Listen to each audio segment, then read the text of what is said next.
जीता था जिसके लिए मरता था। जीता था जिसके लिए मरता था। एक ऐसी लड़की थी जिसे मैं प्यार करता था। एक ऐसी लड़की थी जिसे मैं प्यार करता था।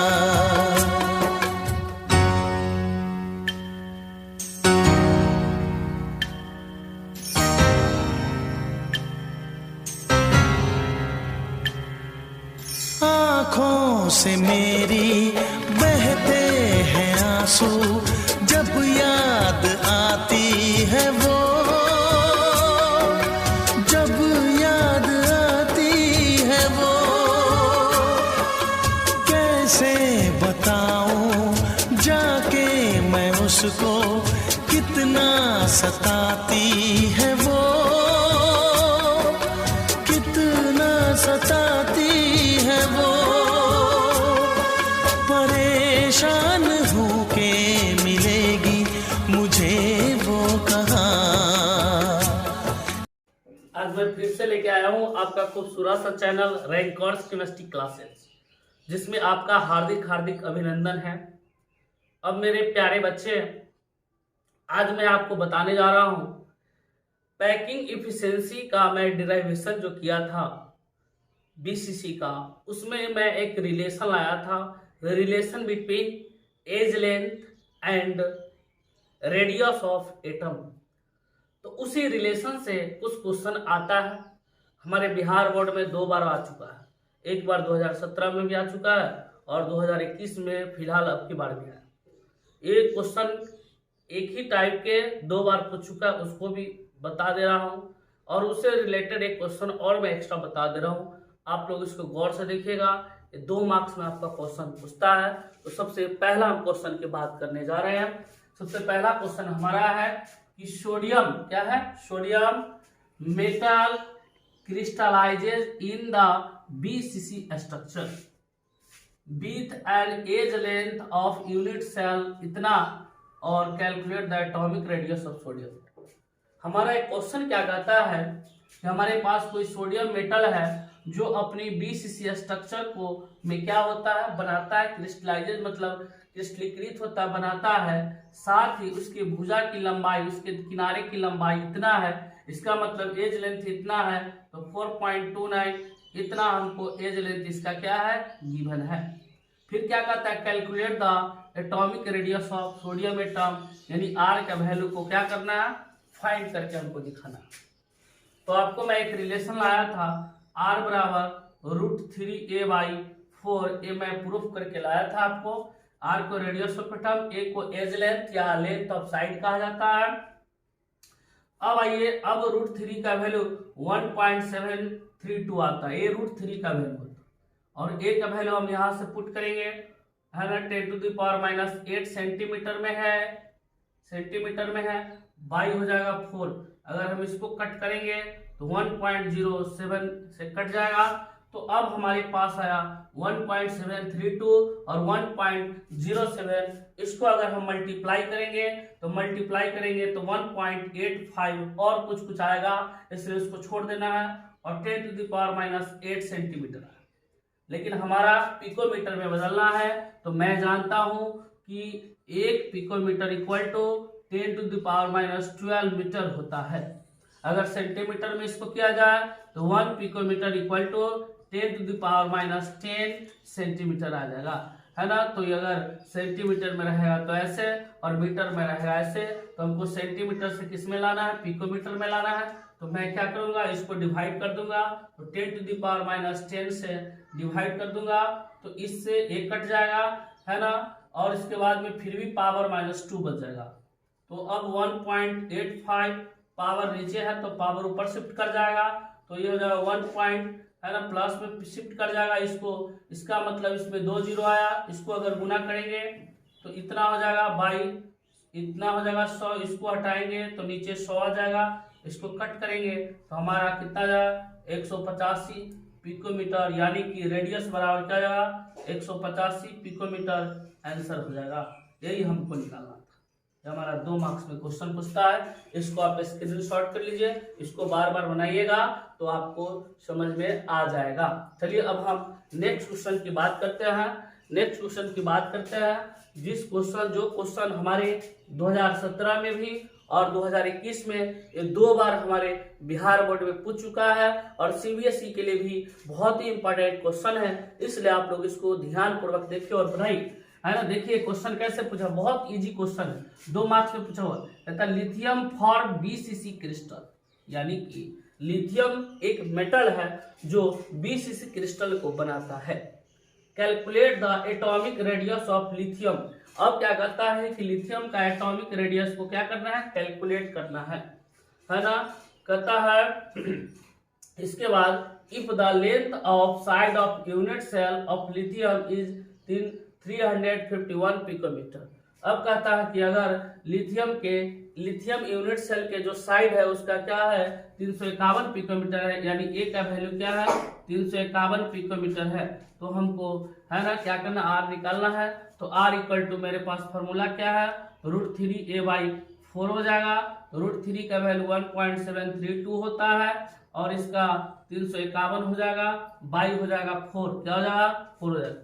अब इसको हम काटेंगे तो ये काटेंगे तो 8 चौका 32 हो जाएगा, फिर हमारे पास 3 आ जाएगा तो 3 और 1 हो जाएगा 31 हो जाएगा, तो 8 से नहीं लगेगा तो 7 चौका 28 हो जाएगा, फिर 3 बचेगा, पॉइंट हो जाएगा, फिर 30 बच गया तो 7 चौका 28 इतना आएगा, यानी कि 1.732 और 87.7 अगर हम इसको मल्टीप्लाई कर देंगे तो हमारा 151 पिकोमीटर आ जाएगा लगभग में। तो इसीलिए रेडियस बराबर कितना हो गया 151 पिकोमीटर, यही हमारा आंसर हो गया। इस क्वेश्चन को भी क्या कीजिए स्क्रीनशॉट कर लीजिए और इसके बाद में इसको बार बार बनाइएगा। अगर कोई तरह की समस्या होगा आप है ना, आप मेरे पास आपको जो कांटेक्ट नंबर दिया जा रहा है उस पर आप संपर्क करके वीडियो कॉलिंग करके पूछ सकते हैं, है ना। और इसको दोनों क्वेश्चन को बहुत ही अच्छा तरीका से एक बार कर लीजिए, स्क्रीनशॉट कर लीजिए और इसको बनाइएगा। आज मैं फिर एक डिराइवेशन की बात करने जा रहा हूं, जिसमें मैं डिराइवेशन करने जा रहा हूं calculation of density of cubic unit cell. Calculation of density of cubic unit cell, यानी कि मैं क्यूबिक यूनिट सेल का डेंसिटी को फाइंड करने जा रहा हूं। और हमारे एनसीईआरटी में इस क्वेश्चन को, इस डिराइवेशन को किसी और तरीका से भी कहा जाता है। क्या पूछता है, कहता है calculation of dimensions of unit cell, है ना। Calculation of dimension of cubic unit cell, यानी इसका हम डायमेंशंस को क्या करने जा रहे हैं, फाइंड करने जा रहे हैं, यानी प्रूव करने जा रहे हैं। डेंसिटी का फॉर्मूला मैं निकालने जा रहा हूं, इसलिए इस चीज को आप लोग गौर से देखिएगा और समझिएगा। कोई तरह की प्रॉब्लम होगा तो आप हमको कमेंट कीजिएगा, मैं आपको बता दूंगा।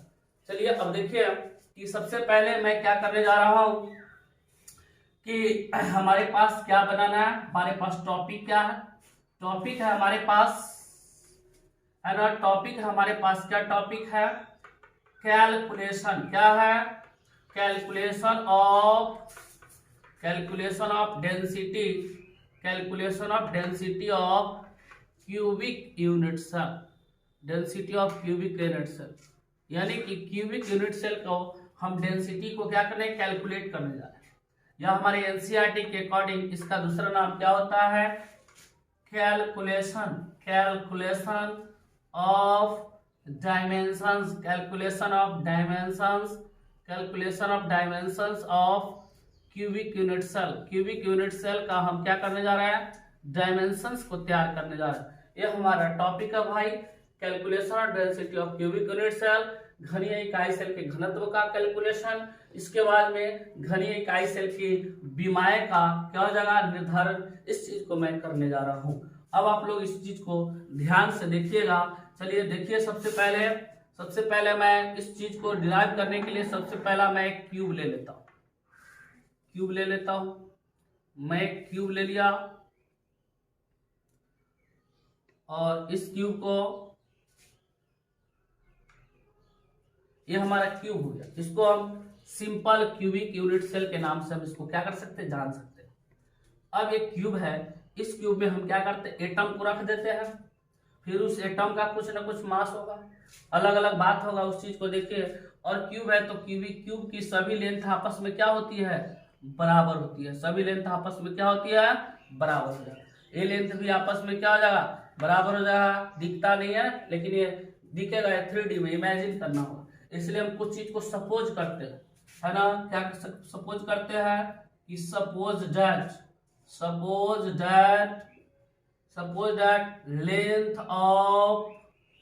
लेंथ ऑफ साइड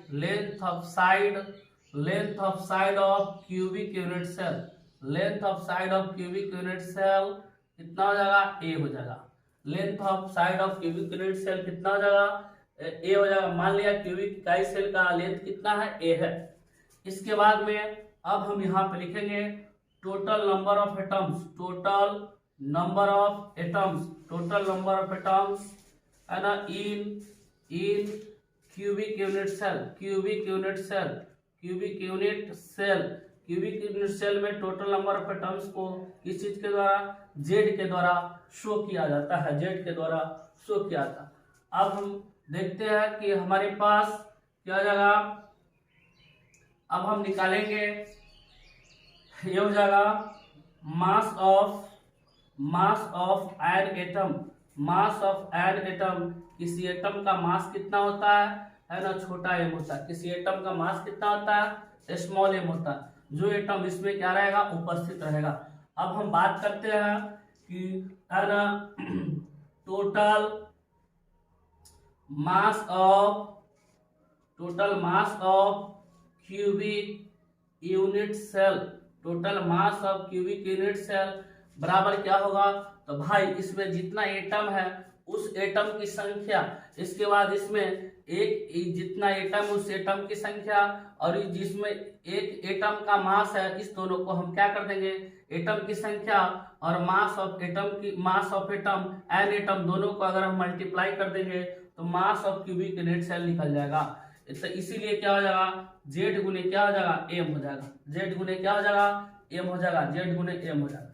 अब हम लोग एक बात को पढ़ते हैं, क्या पढ़ेंगे कि हम लोग जानते हैं थोड़ा सा मोल कंसेप्ट के रूप में जानते हैं, मोल कंसेप्ट के रूप में, है ना, फर्स्ट ईयर में पढ़ना है मास ऑफ एन एटम। अब हम क्या करने जा रहे हैं, उस मोल कंसेप्ट के अकॉर्डिंग हम एक एटम का मास को निकालने जा रहे हैं। तो एक एटम का मास निकालने के लिए क्या करना होगा, हमको m बटा na करना होगा। m बटा क्या करना होगा, na करना होगा।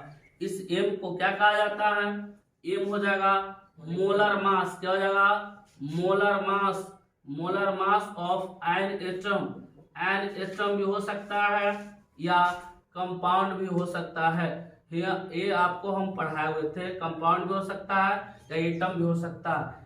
Na को कहा जाता है एवोगाड्रोज संख्या, एवोगाड्रोज नंबर कहा जाता है। इस एवोगाड्रोज नंबर का वैल्यू होता है 6.022 गुने 10⁻23 होता है, या 6.023 भी हो सकता है, दोनों हो सकता है, इसलिए कंफ्यूज होने की जरूरत नहीं है।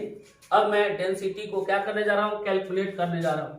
इस चीज को आप एक बार क्या कीजिएगा, सबसे पहले इसको स्क्रीनशॉट ले लीजिएगा, तब आगे नेक्स्ट बनाइएगा। चलिए अब हम कैलकुलेशन किसका करने जा रहा है, डेंसिटी को कैलकुलेशन करने जा रहा है।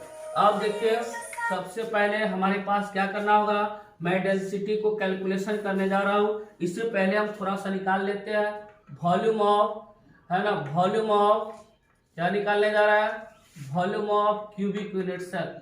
Volume of cubic unit cell का हम क्या करने जा रहा है, वॉल्यूम को निकालने जा रहा है। तो वॉल्यूम क्या हो जाएगा, एक ही हो जाएगा। कितना हो जाएगा, वॉल्यूम क्या हो जाएगा, एक ही हो जाएगा।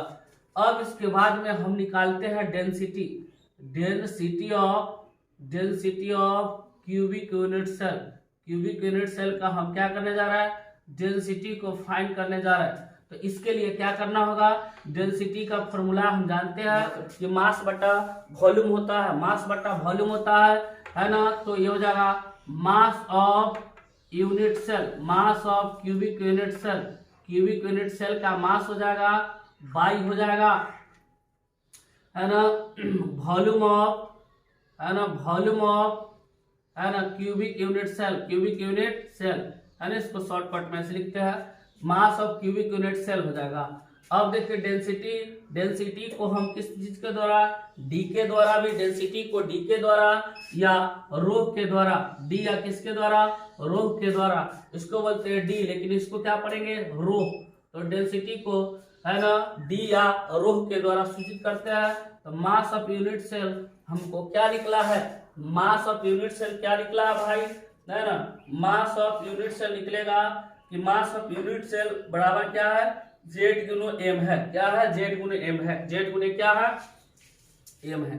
जेड गुने क्या है, एम है। और बाई क्या हो जाएगा, volume of cubic unit cell क्या हो जाएगा, AQ हो जाएगा। लेकिन अब हम क्या करेंगे, एम के जगह पुट कर देंगे एम बटा Na। एम को molar mass of an atom या molar mass of compound, Na को एवोगाड्रोस नंबर कहा जाता है। इसलिए हमारे पास रो इक्वल टू क्या निकल जाएगा, जेड गुने 12m बाई, है ना, Na इंटू क्या निकल जाएगा, AQ निकल जाएगा। तो यही मेरा आ गया, है ना, यही मेरा आ गया फॉर्मूला आ गया, यही मेरा फॉर्मूला आ गया, है ना। वेयर, थोड़ा सा हम बात को लिख लेते हैं। वेयर रो क्या है, तो डेंसिटी है। रो क्या है, density of cubic unit cell है। क्यूबिक यूनिट सेल का क्या है, डेंसिटी है। इसके बाद एम क्या है, तो molar mass, molar mass of atom भी हो सकता है, या इसके बाद में मोलेकुल भी हो सकता है, दोनों में से कोई भी हो सकता है। Na क्या है, तो Na को एवोगाड्रोस नंबर कहा जाता है, एवोगाड्रोस नंबर कहा जाता है, जो वैल्यू एवोगाड्रो साहब ने दिया है 6.022 10⁻23 हो सकता है। या ए को क्या बुलाता है, edge length, EDGE, edge length, या इसको लेंथ ऑफ साइड कहा जाता है। लेंथ ऑफ क्या कहता है, साइड कहा जाता है ना, लेंथ ऑफ साइड का। तो इसको फुट करेंगे तो हमारा आ जाएगा। तो ये क्वेश्चन बहुत ही VVI है। ये 5 मार्क्स में एक बार डिराइवेशन भी पूछा हुआ है इसका, एक बार इसका डिराइवेशन भी पूछा हुआ है, और एक बार इससे क्वेश्चन भी पूछा हुआ है, और हर कंपटीशन में इससे क्वेश्चन आ सकता है। कभी कभी ऑब्जेक्टिव के रूप में इस फार्मूला को भी ऑब्जेक्टिव के रूप में डाल देता है, इस फार्मूला को भी किस रूप में, ऑब्जेक्टिव के रूप में डाल देता है। कहेगा which one of the following is, है ना, dimension of unit cell, cubic unit cell या density of cubic unit cell, इसमें दे देगा एक ए दे देगा, और इसको अलग अलग तरीका के कर देगा। तो उसको आपको क्या करना है, सोल्व करना है। आप इसको स्क्रीनशॉट कर लीजिए, इसको बार बार बनाइएगा, आपको समझ में आ जाएगा।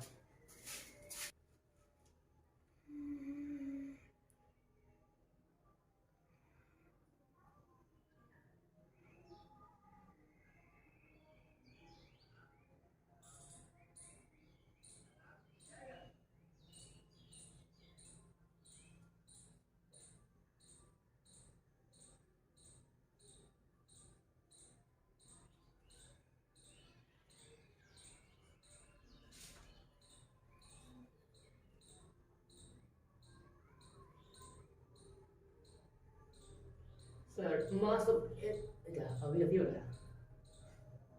अब मैं आपको, है ना, क्यूबिक यूनिट सेल का जो मैं डेंसिटी फाइंड किया था, उस डेंसिटी का मैं SI यूनिट और CGS में, SI यूनिट दोनों में, CGS में यूनिट और SI यूनिट दोनों को मैं क्या करने जा रहा हूँ, निकालने जा रहा हूँ। ज्यादातर आपके एग्जाम में हमेशा CGS यूनिट से ही क्वेश्चन पूछता है। चलिए अब देखिए, पहले सबसे पहले हम SI यूनिट निकालते हैं इसका, है ना, SI यूनिट निकालते हैं। SI unit of density, SI unit of density of cubic unit cell. Cubic unit cell का मैं क्या करने जा रहा हूँ, डेंसिटी को फाइंड कर, यानी SI यूनिट निकालने जा रहा हूँ। तो SI यूनिट निकालने के लिए हमारे पास क्या फार्मूला होता है, Z गुने M बटा Na इंटू AQ। अब देखिए भाई, ये Z क्या है, नंबर ऑफ एटम है, तो नंबर ऑफ एटम है, तो नंबर ऑफ एटम है तो उसका कोई होता ही नहीं है। M है तो M को मोलर मास कहा जाता है, तो इसका मास को हम किस में ले लेंगे, kg में ले लेंगे, बाई Na को क्या कहा जाता, तो density of cubic unit cell का मैं SI यूनिट फाइंड कर रहा हूँ। इसका मतलब जेड क्या है, नंबर ऑफ एटम है, एम मतलब मास है, तो मास को किस में ले लिए, केजी में ले लिए। एन ए हमारा एवोगाड्रो नंबर होता है, वो भी क्या होता है, संख्या है, उसका कोई यूनिट नहीं होता। लेकिन ए क्यू है, ये क्या है, एज लेंथ या लेंथ ऑफ साइड है, तो इसमें मीटर में होता है किसी भी लंबाई को, इसलिए यहाँ पर क्या हो जाएगा, मीटर गुने मीटर यानी मीटर क्यू हो जाएगा, तो क्या हो जाएगा, केजी पर मीटर क्यू हो जाएगा। इस तरीका से लिख सकते हैं, या हम इसको इस तरीका से लिख सकते हैं, केजी मीटर पर माइनस हो जाएगा, इसको केजी पर मीटर क्यू के नाम से जाना जाता है। चलिए अब हम इसका सीजीएस में निकालते हैं, सीजीएस यूनिट निकालते हैं। तो सीजीएस में क्या करना होगा, ये भी तो हमारा नंबर है, संख्या है जेड, तो जेड संख्या है तो इसका कोई यूनिट नहीं। एम मतलब मास है, तो मास को ले लेंगे ग्राम में ले लेंगे, बाई एन संख्या है तो यूनिट नहीं। ए क्या है, लेंथ है, तो लेंथ को किस में लिया जाएगा, सेंटीमीटर क्यू हो जाएगा, तो ग्राम पर सेंटीमीटर क्यू हो जाएगा। इस तरीका से लिख सकते हैं, इस तरीका से लिख सकते हैं, या इसको हम इस तरीका से लिख सकते हैं, ग्राम पर सेंटीमीटर क्यूब के नाम से। तो ज्यादातर आपका सवाल इसी में दिया रहेगा, इसमें सवाल दिया रहेगा, तो इस तरीका से हमको क्या करना है, बनाना है। चलिए अब मैं इससे रिलेटेड कल मैं क्वेश्चन करूंगा, एक ऑब्जेक्टिव क्वेश्चन मैं बता देता हूँ, अब इसको स्क्रीनशॉट कर लीजिए। चलिए अब देखिए कि सबसे पहले कभी कभी आपसे पूछेगा, एक क्वेश्चन पूछेगा, क्या पूछेगा, है ना, वही जो ऑब्जेक्टिव टाइप का क्वेश्चन पूछेगा, ऑब्जेक्टिव के रूप में क्वेश्चन पूछेगा। कैसा क्वेश्चन पूछेगा, ऑब्जेक्टिव के रूप में क्वेश्चन पूछेगा। कैसा क्वेश्चन पूछेगा, कहेगा which one of the following is the density, which one of the following is the density of cubic unit cell, cubic unit cell का डेंसिटी क्या है। हमारे पास ऑप्शन दे दिया कि ZM by N into a cube. इसके बाद में हमारे पास ऑप्शन नंबर सी दे दिया कि है ना जेड एन ए बाई, है ना, फिर दे दिया एम गुने ए क्यू दे दिया। फिर हमारे पास ऑप्शन नंबर सी में क्या दे देगा, है ना, ऑप्शन नंबर सी में देगा N A into a cube by Z गुने एम, जेड गुने एम दे देगा। और डी में दे देगा एनओटी को नॉन ऑफ दीज कहा जाता है।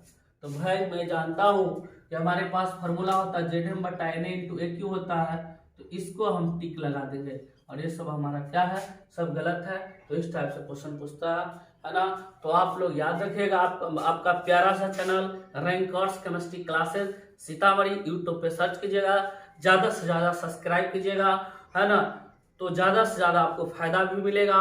और इसके बाद, है ना, इसके बाद क्या होगा कि इससे मैं रिलेटेड कल मैं क्वेश्चन बताऊंगा, है ना, लेक्चर नंबर 8 में बताऊंगा। इतना ही के लिए धन्यवाद।